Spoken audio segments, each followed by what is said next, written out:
तब आएगा मेरे दिल को करार जब आपको होगा मेरे व्लॉग का इंतज़ार और मिलेगा बहनों से ढेर सारा प्यार।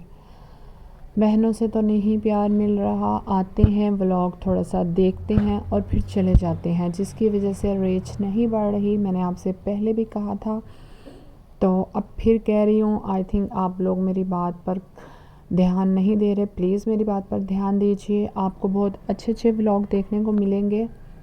ये था जी मेरा लंच, जो मैंने आई थिंक शॉर्ट में भी आप लोगों के साथ पहले शेयर किया था और अब फिर दोबारा से शेयर कर रही हूँ। अगर आपको और लंच आइडियाज़ चाहिए तो आप लोग मुझे फॉलो कर सकते हैं। यहाँ मैं अपनी रूटीन दिन भर की शेयर करने लगी थी, जो मैंने एक दिन में सब कुछ बनाया, किस तरह मैंने मैनेज किया अपने छोटे बच्चे के साथ। थोड़े टाइम के बाद कभी मैंने कबाब बनाए, फिर मैंने हांडिया बनाई, फिर मैंने बच्चों के लिए मीठा रेडी किया, लेकिन वक्फे वक्फे से एकदम से सारा कुछ नहीं बना लिया, क्योंकि आपको पता है गैस नहीं होती, इसलिए एकदम से सब कुछ नहीं बन सकता।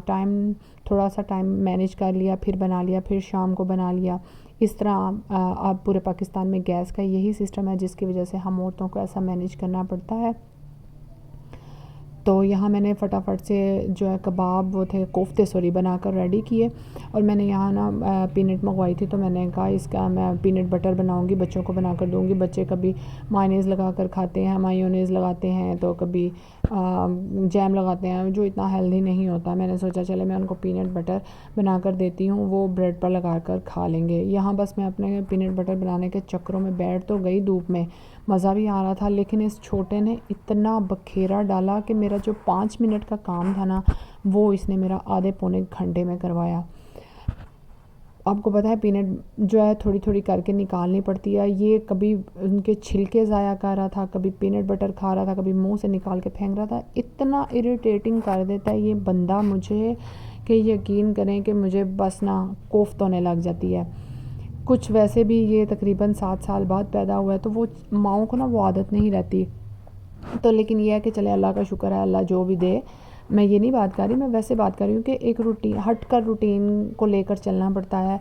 फिर आपको काम भी करने पड़ते हैं कि किसी तरह हम गैस आई है, हमारे काम फटाफट से ख़त्म हो जाए, लाइट चली जाए ना, ये मसला हो जाए, क्योंकि आपको पता है पाकिस्तान में इस तरह के मसले 2-4 हम लोग फेस करती ही रहती हैं।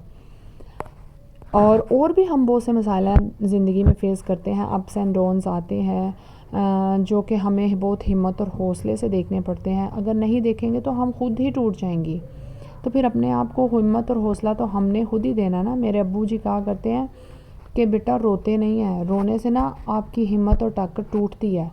जो भी ज़िंदगी में अगर आप फेस कर रहे हो, जो भी मुश्किल आई है, उसको मज़बूती से उस पर कायम रह के उसको फेस करो, हिम्मत से, हौसले से। हौसला जहाँ टूट गया वहाँ आप भी समझो टूट गए। तो ये चीज़ें हैं कि हम लोग ये चीज़ें जब लेकर चलते हैं तो फिर मुश्किल तो बहुत होती है, लेकिन ज़िंदगी शायद इसी का नाम है।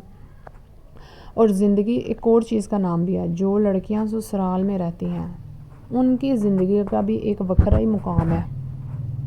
मैं हमेशा से कहती हूँ कि ससुराल एक ऐसा इदारा है जहाँ हर लड़की को ना ऐसा ऐसा कुछ सीखने को मिल जाता है कि फिर उस पर चालाक, होशियार, गुन्नी, मीसनी, एवरीथिंग, हर चीज़ का टैग लग जाता है, चाहे वो होती है वैसी या चाहे नहीं होती। क्योंकि ससुराल में अगर आप 2 बहू हैं तो मुकाबलाबाजी तो शुरू हो ही जाती है। लेकिन अगर खुशकिस्मती से या बदकिस्मती से कह लें 4-5 हैं तो समझे फिर आपका तो मेंटल पीस गया भाड़ में।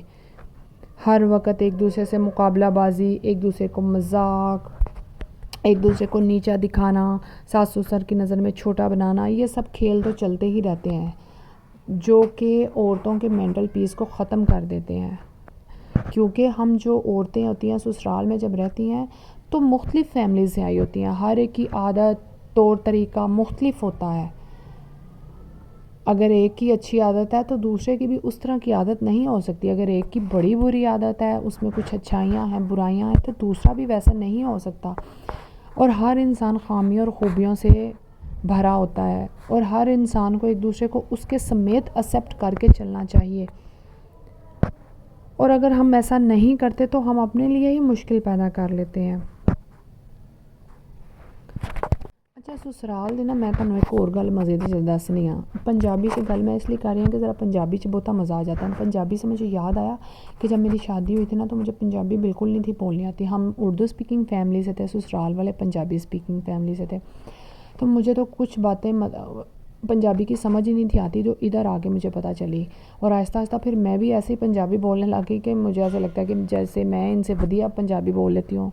लेकिन मेरा लहजा सही पंजाबी वाला नहीं होता, क्योंकि हमने सारी ज़िंदगी पंजाबी बोली नहीं ना, इसलिए। अच्छा चलो मैं ससुराल की आपको बात बताती हूँ, बड़े मज़े की।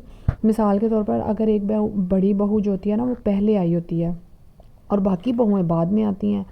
तो जो बाद में आती है ना, अगर सास उनके साथ कुछ बैठ जाएं, गपशप कर लें, तो जो पहली बहू होती है ना वो जेलसी फील करने लग जाती है।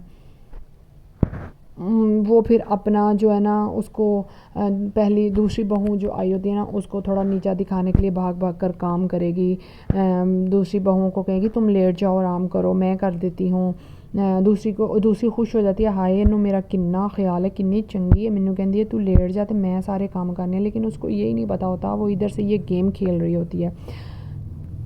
क्योंकि सास ससुर की नज़र में अच्छा बनना होता है ना, ये होती है बहुओं की इकसाम।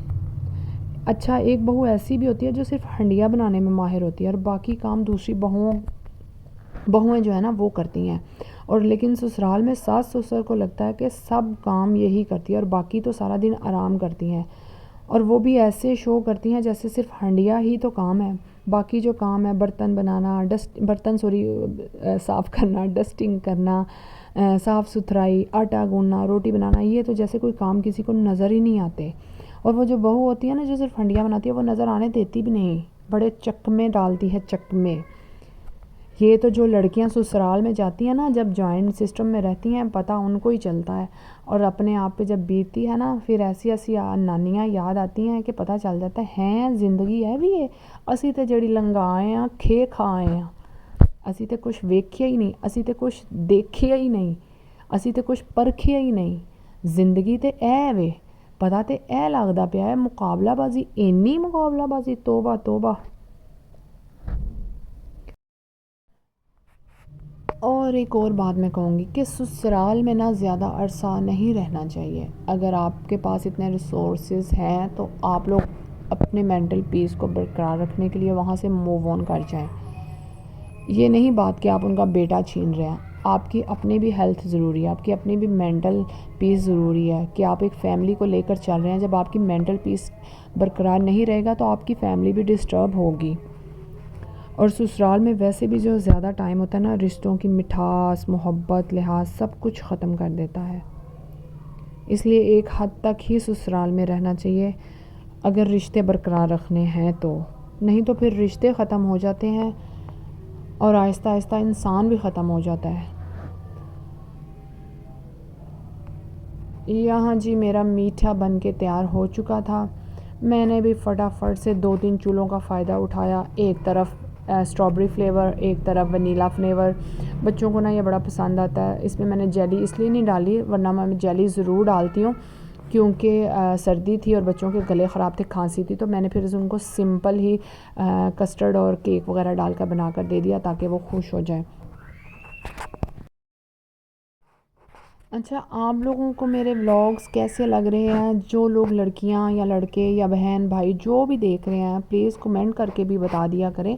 आप लोग तो चुप चुपीते आते हैं, चुप चुपीते देख कर चले जाते हैं और ना कोई कमेंट पास करते हैं, ना कुछ शेयर करते हैं, ना कुछ नेक्स्ट वीडियो के लिए मुझे टिप्स देते हैं, ना कोई नेक्स्ट वीडियो के लिए मुझे आइडियाज़ देते हैं, ना कोई नेक्स्ट वीडियो के लिए मुझे कोई बताते हैं कि अभी इस तरह की ये वीडियो होनी चाहिए। बस आंदे हो, वेंदे हो ते टुर जांदे हो। ना सानू पता लगदा तुसी कौन हो ते ना तुहानू पता लगदा असी कौन आ। नहीं तुहानू तो पता लग जांदा असी कौन आ, की कर रहे हैं, की खा रहे हैं, की बह रहे हैं, की सो रहे हैं, कित्थे जा रहे हैं, कित्थे आ रहे हैं, लेकिन मैनू लगदा सानू नहीं पता लगदा। लेकिन आप लोगों को प्लीज़ बताना चाहिए ताकि अगला बंदा जो है ना मोटिवेट होकर न्यू व्लॉग आपके लिए लेकर आए। ऐसा नहीं कि डीमोटिवेट होकर सब कुछ ही अपना छोड़ दे, तो फिर मेरी सारी जिम्मेदारी तुहाड़े ते आनी जे मेरे सारे नुकसान दी। मैं कहनी पई हाँ। ओके जी, अल्लाह हाफिज़।